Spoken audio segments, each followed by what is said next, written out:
Hello students, good evening.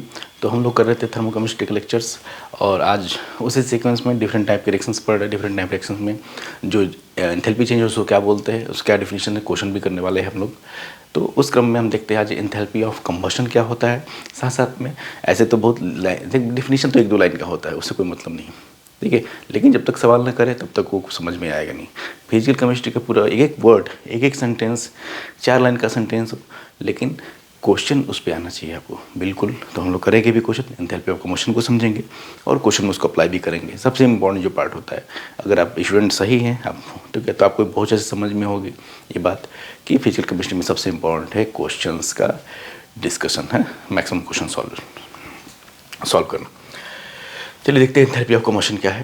देखिए, it is enthalpy change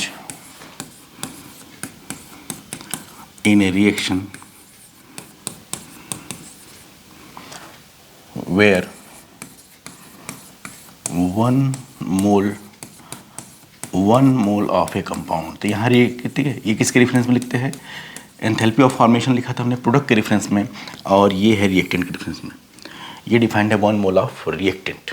1 mole of A compound reacts with, combustion का मतलब जानते हैं, रिएक्शन विथ ऑक्सीजन, ठीक है, पढ़ा आपने 8th में भी पढ़ा होगा। कंबशन रिएक्शन, ऑक्सीजन के साथ reaction, reacts with required amount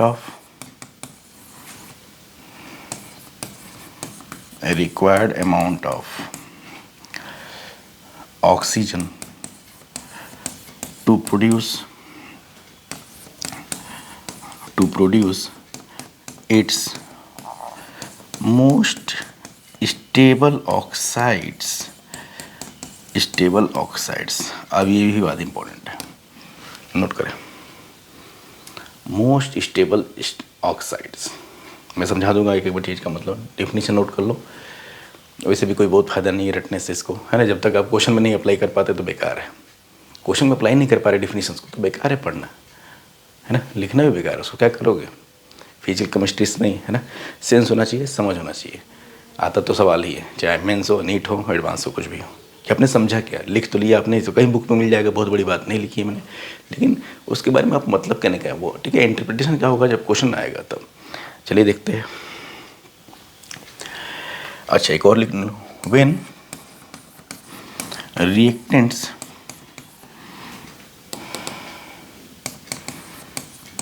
and products are in their,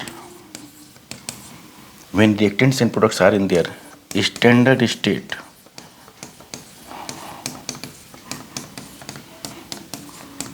this enthalpy is also called standard enthalpy of combustion. Standard state का डिफिनीशन हम लास्ट लेक्चर में देख चुके हैं, प्लीज़ देखिएगा उसको। सीरीज में सीक्वेंस में कर दूंगा मैं। This enthalpy is also called, ताकि पता चले कब क्या पढ़ना है। Standard enthalpy of combustion.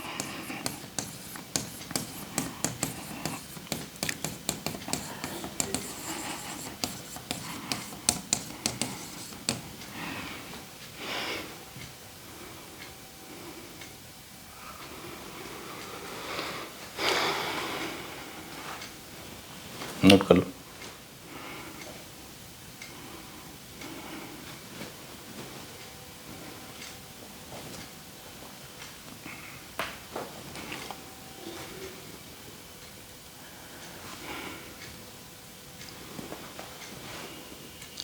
अब देखो इसका मतलब, देखिए ये तुमने लिख लिया। It is enthalpy change in a reaction where 1 mole of compound, मतलब रिएक्टेंट का 1 मोल होना चाहिए। पिछली बार फॉर्मेशन पढ़ रहे थे तो प्रोडक्ट का 1 मोल रेफरेंस था, यहाँ 1 मोल रिएक्टेंट का रेफरेंस है। साथ साथ में ऑक्सीजन से रिएक्शन करना चाहिए, कंबशन का मतलब भी वही है, और इसकी सबसे स्टेबल ऑक्साइड अपने प्रोड्यूस करने चाहिए। वहाँ पे जो एंथैल्पी चेंज है उसको बोलते हैं एंथैल्पी ऑफ कंबशन।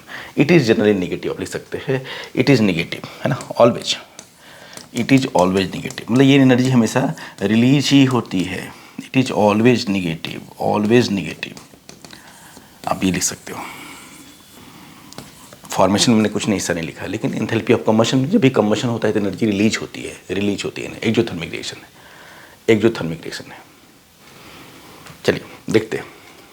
जैसे मान लो लिखा है कार्बन का, ठीक है, standard enthalpy of combustion -94 kilo calorie है, कहीं डेटा है आपके पास, ठीक है। जैसे देखते हैं तो भाई हम लोग यही क्या पढ़ रहे हैं आखिर में, कि कोई डेटा अगर दिया है कि ये इसका एंथैल्पी ऑफ फॉर्मेशन, कहीं आपने लैंग्वेज में लिखा कार्बन का, हाइड्रोजन का इतना है, कंबशन का इतना एंथैल्पी है, तो आप क्या इंटरप्रेट करेंगे? वो आप कोई भी सेंटेंस लिखा है कि लिखा है कहीं पे कि कार्बन का standard enthalpy of combustion -94 kilo calorie है, माइनस हमेशा रिलीज होती है, तो आप इसको रिएक्शन में कैसे लिखोगे? ये डिफिनीशन का मतलब ये, इन डिफिनीशन का पर्पज़ क्या है कि हम उस बात को रिएक्शन के फॉर्म में, थर्मोकेमिकल इक्वेशन के फॉर्म में लिख पाएँ, नहीं तो बेकार है सब, कोई फ़ायदा नहीं लिखने का, ठीक है। समझे? पहले देखो पर्पज़ क्या है। डेटा तो हम डेटा थोड़ी बता सकते, लेकिन डेटा को इंटरप्रेट कर सकते हैं। एग्जाम्पल लिखो,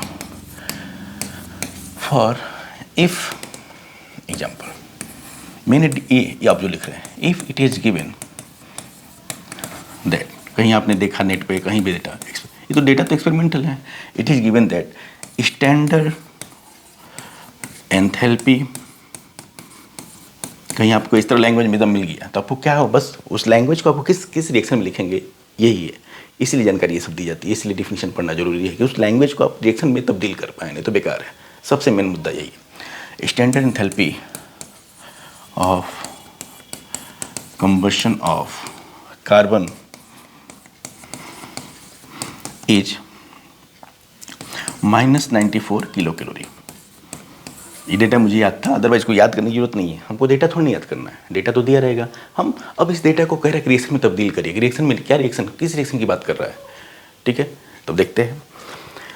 स्टैंडर्ड स्टेट का मतलब समझ के, जैसे स्टैंडर्ड एंथैल्पी ऑफ कंबशन देखा तो ये समझ गए होंगे, लास्ट लेक्चर बताया है मैंने कि स्टैंडर्ड स्टेट मतलब कार्बन का स्टैंडर्ड स्टेट क्या है, ग्रेफाइट। कार्बन के भाई बहुत सारे इलेक्ट्रॉप हैं, लेकिन सबसे स्टेबल इलेक्ट्रॉप ग्रेफाइट, तो ग्रेफाइट लेना है, ठीक है। कितना मोल कार्बन लेना है? 1 mole. Enthalpy of combustion is always defined with respect to 1 mole of reactant. Reactant 1 mole होना चाहिए, ठीक है। अब वो O2 से रिएक्शन करना चाहिए, बिल्कुल। O2 का कोई लिमिटेशन नहीं है, जो मन करे वो मोल ले लो, लेकिन यहाँ पे 1 मोल होना चाहिए। ये जो है यहाँ पे जिसका कंबशन हो रहा है दैट शुड बी 1 मोल, उसको चेंज आप नहीं कर सकते, उसी के रेफरेंस में है, ठीक है। चलो मैं पूरा लिख रहा हूँ, -94 किलो कैलोरी पर मोल। तो पर मोल किसके डिफरेंस में है? ये पर मोल ऑफ दिस रिएक्टेंट। अब सामने क्या बनना चाहिए, समझ गए? चलिए आप समझिए पर्पज। ये डेटा हमको कहीं मिल गया, डेटा मुझे नहीं आता है तो ठीक है, ये कहीं डेटा मैंने देखा था इसलिए लिख रहे हैं, याद करना ही नहीं है। उस डेटा को हमको रिएक्शन के फॉर्म में तब्दील करना है। पूरे थर्मोकेमिस्ट्री का एक डिफिनीशन पढ़ने का उद्देश्य यही है कि लैंग्वेज में लिख दिया कि इसका फॉर्मेशन एंथैल्पी इतना है, ये है कंबशन एंथैल्पी इतना है, बॉन्ड एनर्जी इतना है, तो क्या आप उसके करस्पॉन्डिंग रिएक्शन लिख पाते हो? अगर आप लिख पाते हो तो समझिए कि थर्मोकेमिस्ट्री आपकी पक्की है, नहीं तो बेकार है। समझ लो एसेंस पढ़ने का कि थर्मोकेमिस्ट्री पढ़ने में हमको आना क्या चाहिए। ये कोई चीज़ लैंग्वेज में लिखा है कि इस रिएक्शन में इतनी एनर्जी जनरेट होती है, चाहे इतनी एनर्जी लगती है, तो उस रिएक्शन को हम लिख पाएँ कि हाँ ये किस रिएक्शन की बात कर रहे हैं, ठीक है। तो वो सीखना है पहले।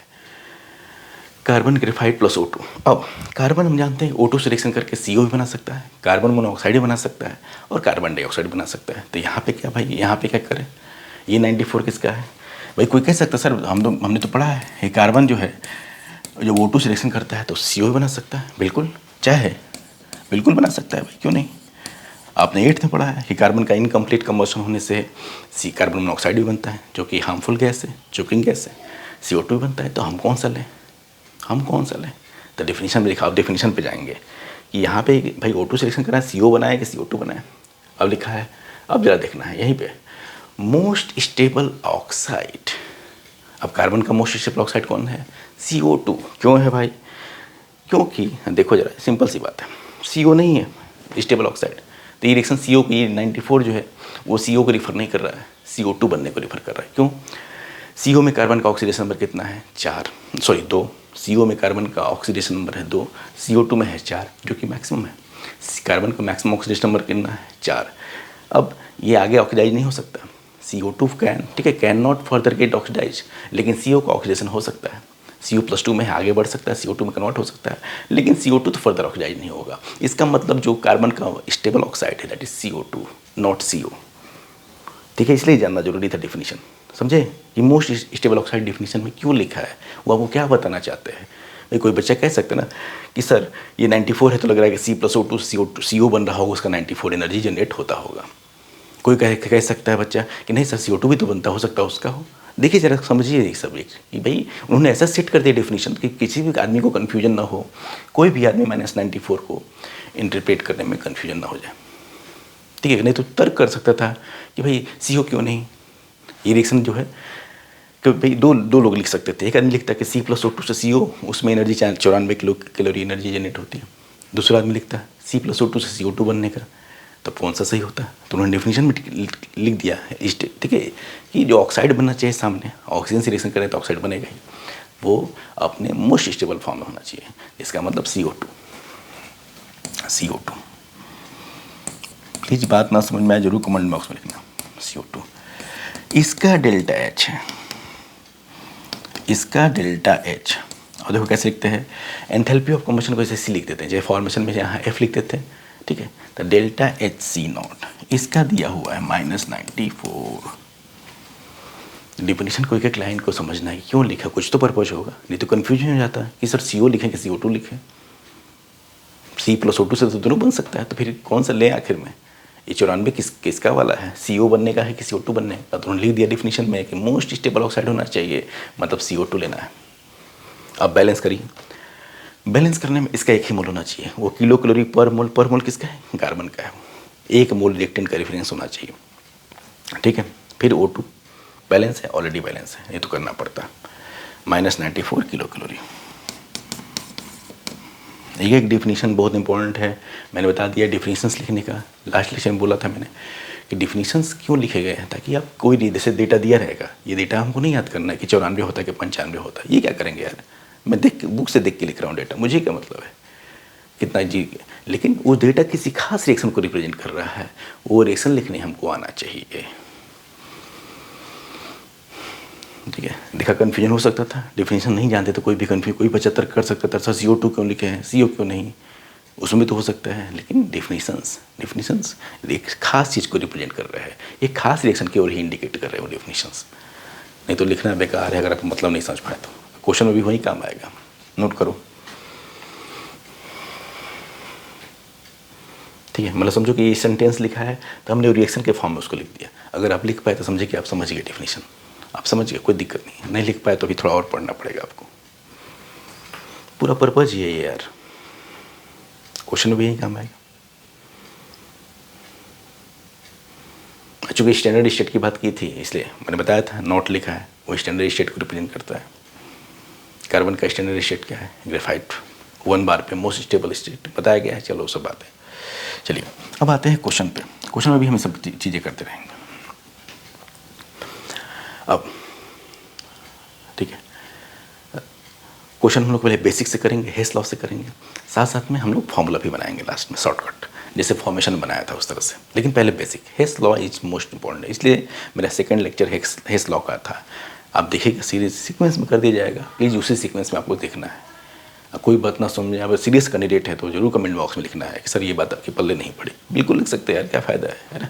मैंने हमेशा कहा सीक्वेंस में देखिए, सीरियसली देखिए, नोट करिए, सवाल करिए और कमेंट में लिखिए ये हो पा रहा है कि नहीं हो पा रहा है। तो भाई मेहनत की जाएगी, उसमें क्या है। फिजिकल केमिस्ट्री का एक उद्देश्य है भाई, सवाल हो जाना चाहिए इसको पढ़ने के बाद, नहीं तो सब बेकार। हाँ देखिए, लिखा हुआ है कार्बन का स्टैंडर्ड एंथैल्पी ऑफ कंबशन, लिखा है नोट इतना है -393, कुछ डेटा दिया हुआ है। फिर हाइड्रोजन का स्टैंडर्ड एंथैल्पी ऑफ कंबशन इतना है, सब एंथैल्पी ऑफ कंबशन लिखा, C लिखा है सब कुछ। मीथेन का इतना है। तो इस डेटा के हिसाब से, इन तीनों डेटा के हिसाब से आपको मीथेन का स्टैंडर्ड एंथैल्पी ऑफ फॉर्मेशन बताना है। 3 डेटा दिया हुआ है, और ये थर्मोकेमिस्ट्री में तो करते हैं, 3 रिएक्शन लिखा है, चौथे का बताइए, 2 रिएक्शन लिखा है, तीसरे का कुछ बताइए, यही तो कर ही रहे, हेस लॉ से यही कर रहे हैं और फिर से करेंगे। लेकिन वो इम्पोर्टेंट नहीं बाबू, इम्पोर्टेंट ये है कि उसने ऐसे लिख दिया, इस तरह रिप्रेजेंट कर दिया, तो आप उसका रिएक्शन लिखिए, ये इंपॉर्टेंट। ये आ गया तो बस समझो कि थर्मोकेमिस्ट्री आप पक्का सही तरीके से पढ़ रहे हैं ना। बस मैं एक ही सेंटेंस बोलूँगा कि थर्मोकेमिस्ट्री अगर आपको समझ कब आ रहा है, जब आप इस टाइप की चीज़ों को आप रिएक्शन के फॉर्म में रिप्रेजेंट कर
बात कर रहे हैं कंबशन ऑफ रिएक्टेंट, उसमें क्या था फॉर्मेशन वाले में प्रोडक्ट माइनस रिएक्टेंट, इसमें क्या होगा रिएक्टेंट माइनस प्रोडक्ट माइनस, थोड़ा शॉर्टकट में लिख दूँ, माइनस टोटल ऑफ प्रोडक्ट, वही टोटल एंथैल्पी ऑफ फॉर्मेशन।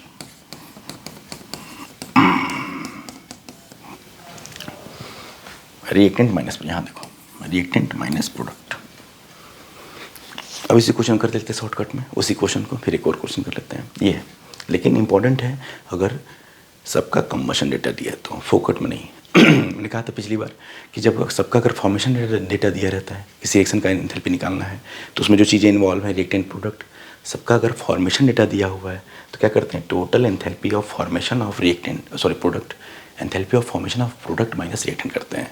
अगर सबका कंबशन डेटा दिया हुआ, अभी क्वेश्चन करेंगे तो क्या करेंगे total enthalpy of combustion of reactant minus total of product enthalpy of combustion. चलिए अब क्वेश्चन पे आ जाए एक बार फिर से, इतना कोई नहीं करेगा। देखो इसको मैं हटा देता हूँ, इसको हटा देता हूँ, इतने पोर्शन को जो हमने किया है, डिटेल किया है, हेस लॉ से किया है। अगर कोई बंदा कहे कि सर इतना कौन करेगा मेहनत, तो ठीक है मत करो भाई, मत करो कौन करेगा। देखो जरा ये रिएक्शन का एंथैल्पी निकालना है CH4 के फॉर्मेशन का, तो डेल्टा H क्या होगा इस रिएक्शन का, सबका कार्बन का कंबशन दिया है, H2 का कंबशन दिया है, CH4 का कंबशन दिया है सबका। पहले इंश्योर कर लिया कि हमने कार्बन का भी, हाइड्रोजन का भी, CH4 का भी कंबशन का डेटा दिया हुआ है। तो क्या हो जाएगा total enthalpy of combustion of reactant, reactant क्या है C, कार्बन के कितने मोल है 1, तो 393.51 लिखना नहीं था वो रिएक्शन, प्लस ये रिएक्टेंट कर रहा हूँ मैं 2 इंटू H2 का कितना है 285.83 माइनस, ये हो गया total enthalpy of combustion of reactant हो गया, minus total enthalpy of combustion of product जो कि मीथेन का है। देखो मीथेन का कितना है, मीथेन का माइनस 890, डायरेक्ट आ जाता। तुम सोच सकते हो सर इतना मेहनत क्यों करा है, सर समझाना था इसलिए मेहनत कराया है, यहीं लिख देते डायरेक्ट, यहीं नहीं लिख देते कोई बहुत, ठीक है। लेकिन मेरा काम है बताना, अब आपके ऊपर जो समझ लीजिए, ठीक है। यहाँ मैंने हमसे कहा, मैंने डिटेल डिस्कशन किए हैं किसी भी लेक्चर में फिजिकल केमिस्ट्री का, लेकिन मुझे पता है नहीं तो क्वेश्चन लगेगा नहीं, बहुत दिन पढ़ा रहे हैं, मैं लोग भी पढ़ा ही रहे तो समझते हैं समस्याओं को। अब आपके ऊपर शॉर्टकट चाहिए कि लॉन्ग कट के बाद शॉर्टकट चाहिए, तो वो आएगा तो ही आंसर तो हो गया। चलिए और क्वेश्चन देखे जरा, अब डायरेक्ट करेंगे। Calculate the enthalpy change of following reaction, इस रिएक्शन का एंथैल्पी चेंज निकालना है। डेटा दिया है enthalpy of combustion of C2H2 इतना है, enthalpy of combustion of mega joule है वो M, ठीक है। C6H6 कितना है, अब तुम जान गए रिएक्शन क्या है C2H2 से C6H6 बन रहा है, ठीक है। चलिए C2H2 का भी कंबशन एंथैल्पी दिया हुआ है डेटा, C6H6 का भी कंबशन एंथैल्पी दिया हुआ। अब तुमको पता चल गया अगर सबका कंबशन का एंथैल्पी दिया हुआ है, जो भी चीज़ें हैं रिएक्शन में जो भी चीज़ें आ रही हैं, दो ही तो लोग आ रहे हैं C2H2 और C6H6, उनका एंथैल्पी ऑफ कंबशन दिया हुआ है। तो फॉर्मूला क्या है फिर वही, तो enthalpy of this reaction, enthalpy of reaction क्या होगा total enthalpy of combustion of reactant, total enthalpy of combustion of reactant minus total enthalpy of combustion of product. तो चलिए टोटल का मतलब इसमें 3 से मल्टीप्लाई कर दीजिए, 3 इंटू माइनस 1.3 मेगा जूल है, ये हो गया टोटल ऑफ रिएक्टेंट, सिंपल है कि, और ये हो गया टोटल ऑफ प्रोडक्ट माइनस 3.302, है कि नहीं सिंपल, कौन सी बहुत बड़ी बात है। तो ये आ जाएगा प्लस 3.302 माइनस 3.9,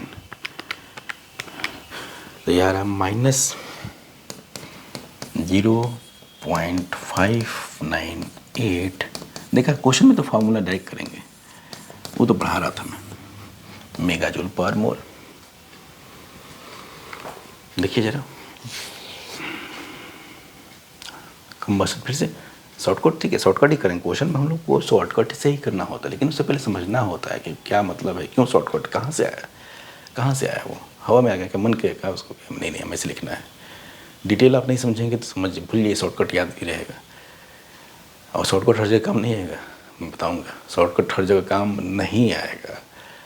याद रखिए क्या लिखा था, अगर सबका ये फॉर्मूला कब लगाएंगे, ये वाला total enthalpy of combustion of reactant minus total enthalpy of combustion of product, कब लगाएंगे फॉर्मूला, जब हम इंश्योर कर लेंगे कि जो रिएक्शन डिजायर्ड है, जिसके बारे में पूछा गया है कुछ इन्फॉर्मेशन, उसमें जो भी चीज़ें आ रही हैं, जो रिएक्शन डिजायर्ड है जिसके बारे में पूछा गया है कि हाँ इस रिएक्शन का एंथैल्पी निकालिए, तो उसमें देखेंगे कि जो भी लोग आ रहे हैं रिएक्टेंट और प्रोडक्ट, उनका कम्बशन डेटा दिया है, तब फोकट में नहीं लगा सकते, मिक्स होगा तो नहीं कर पाओगे। इसलिए समझना है, जो बेसिक नहीं जानता बच्चा ना फंस जाता है ना, चीज़ों को मिक्स कर दिया तो फंस जाता है। इसलिए मैंने बोला जेईई मेंस और एडवांस सीधे सीधे क्वेश्चन आते नहीं हैं, झूठ क्या बोलना है, सब जानते हैं। और हम लोग करेंगे, मिक्स क्वेश्चन भी करेंगे। हाँ अब देखिए और अच्छा, when 2 mole of ethane are is completely burnt, burn मतलब वहीं ऑक्सीडेशन कम्बशन, इतना जो हीट लिबरेट होता है, calculate heat of formation of C2H6, कोई बात नहीं। तो पहले एंथैल्पी ऑफ कम्बशन लिखते हैं C2H6 का।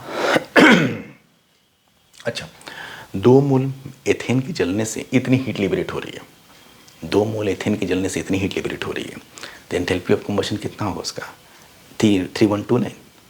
2010 को लिखा हुआ है कि 2 मोल जब एथेन O2 से रिएक्शन करता है कम्बशन, तो इतनी हीट जनरेट हो रही है। भाई कम्बशन हमेशा मैंने बोला नेगेटिव होता है, एनर्जी रिलीज होती है, कम्बशन में हमेशा एनर्जी रिलीज होती है। 3129 किलो जूल एनर्जी रिलीज हो रही है। तो क्या हम बोल सकते हैं कि enthalpy of combustion of ethane इतना है? नहीं, enthalpy of combustion is given for 1 mole of reactant, 2 मोल नहीं, 1 मोल।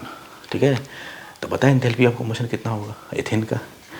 3129 डिवाइड बाई 2, 1564.5। तो देखो enthalpy of combustion of ethane कितना होगा, 1564.5 आ रहा है। तो लिखो, हम लिखेंगे enthalpy of combustion of ethane का रिएक्शन क्या होगा। ये एथेन एक ही मोल होना चाहिए, याद रखिएगा, एथेन एक मोल, उसको नहीं छेड़ सकते। CO2 gas plus H2 liquid, temperature को हम 25 मान रहे हैं, जब तक मेंशन नहीं है तो कोई टेंशन नहीं है, सब सही है। मैक्सिमम डेटा जो भी डेटा रिपोर्ट किए जाते हैं वो सब डेटा 25 डिग्री सेल्सियस के ही हैं, अनलेस कि अदरवाइज मेंशन ना हो तो ठीक है, अनलेस हो सकता है कि 25 के अलावा भी डेटा दिया हो। हाँ, C2 है तो 2 CO2 बनेगा, कितने से हाइड्रोजन है, 6 हाइड्रोजन है, तो कितने H2, 3 H2, 3 H2 बनेगा। बैलेंस करो 3 H2 लिक्विड, ऑक्सीजन 4 3 7, 4 3 7, तो कितना हो जाएगा 7/2। यहाँ नहीं छेड़ सकते आप। C2H6 should be 1 mole, combustion हमेशा 1 मोल ऑफ रिएक्टेंट के रेफरेंस में डिफाइंड होता है। और इसका एनर्जी कितना है, ये कहलाएगा, ये रिएक्शन की एंथैल्पी क्या कहलाएगी, enthalpy of combustion of ethane. 3129 नहीं, उसका आधा, 2 मोल के लिए ना, वो 1 मोल का, 1 मोल का आ रहा है, डिवाइड किया है मैंने, तो आ रहा है ये -0.5 किलो जूल पर मोल, किलो जूल पर मोल ऑफ एथेन। नोट करें, हर रिएक्शन लिखने आना चाहिए। ये आप सीख गए कि ये रिएक्शन, ये लैंग्वेज में लिखा है कि ये एंथैल्पी है, तो आप उसको रिएक्शन में थर्मोकेमिकल इक्वेशन में लिख देते हैं, तो आप थर्मोकेमिस्ट्री आप समझते हैं, कोई दिक्कत नहीं होगी। तब बस यही है, ये पूरा सार ही इसका यही।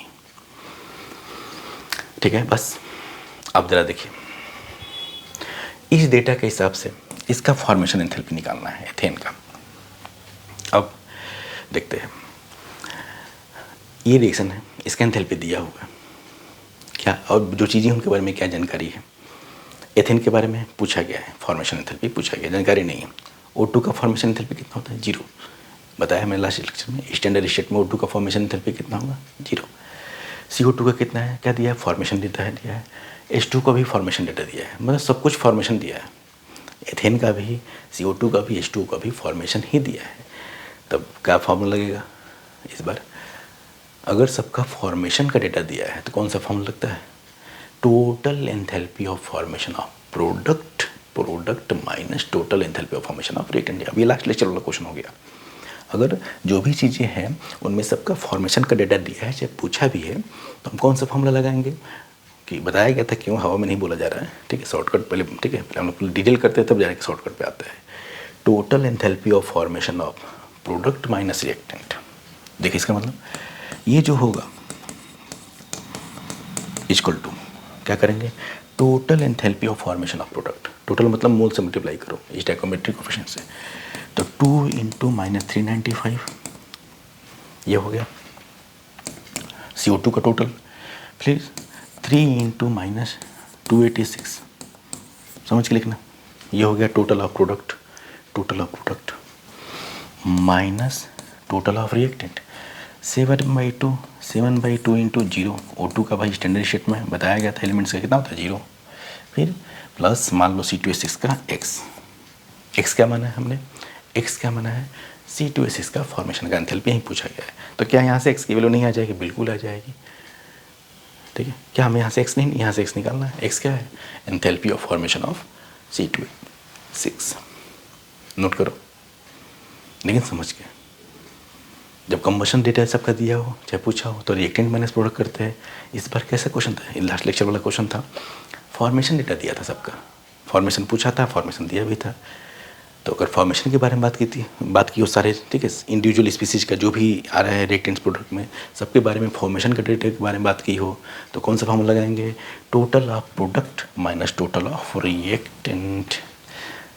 किया है लास्ट लेक्चर में, कैसे आया है ये, हवा में नहीं। ठीक है, प्लीज़ एक्स का आपके क्या होगा मैं नहीं करूँगा, ठीक है, ये मेहनत मैं नहीं करने वाला हूँ, एक आप टिका लेना और खुद सवाल करना। तो ठीक है, ये था enthalpy of combustion. I hope कि आपको समझ में आया होगा। मैंने कहा जो भी अगर बात रह जाए भाई, ठीक है, क्या फ़ायदा है जब क्वेश्चन ना हो पाए तो लेक्चर देखने का क्या मतलब है, कि इसके बाद और कोई क्वेश्चन ना कर पाए कंबशन के बारे में या फॉर्मेशन के बारे में, तो धिक्कार है। मैं अपनी बात कर रहा हूँ, ठीक है, मेरे पर लानत है भाई, सिंपल सी बात है। तो आपको बताना होगा कि सर ये भी कभी भी क्वेश्चन नहीं लग पा रहे और क्वेश्चन कराइए, ये बात बताइए अगर सीरियस कैंडिडेट है तब, ठीक है। और उम्मीद है कि मेरे जो भी व्यूअर्स है वो सीरियस कैंडिडेट्स ही है, ठीक है, mains advance NEET. Thanks for watching. मिलते हैं नेक्स्ट लेक्चर में कुछ और डिफिनेशंस, कुछ और क्वेश्चंस। Thank you.